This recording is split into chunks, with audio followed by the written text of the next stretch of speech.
Rồi, chào mừng anh chị mình đã quay trở lại kênh của em nha. Buổi sáng ngày mới chúc anh chị mình thật là nhiều sức khỏe nha anh chị. Ngày mới được gặp nhiều may mắn. Đó, sáng sớm này hiện tại giờ chắc cũng khoảng 8 rưỡi nha anh chị. Ngày 9 tháng 1, thứ sáu ngày 9 tháng 1 năm 2026. Nhập tội của em mai vàng xù anh chị.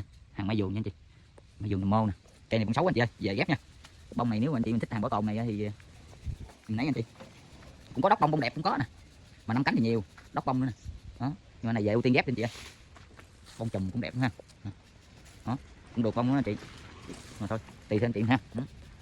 Cây này bứng lên cây đẹp nha anh chị, hàng xù rất là đẹp quá, lộ nguyên hình anh chị, cái chiếc của nhà luôn. Đó. Bứng 2 cây anh chị ơi, đang cắt sạch đây cây từ đây rồi bứng xong có hình có giá chi tiết anh chị luôn ha.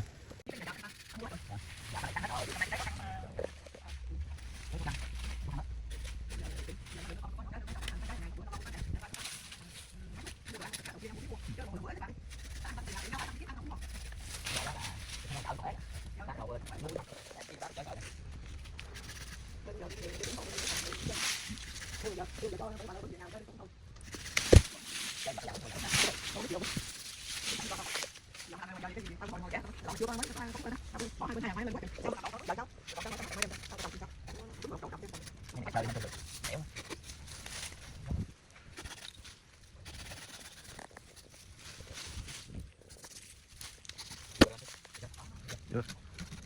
Ăn đi. Không.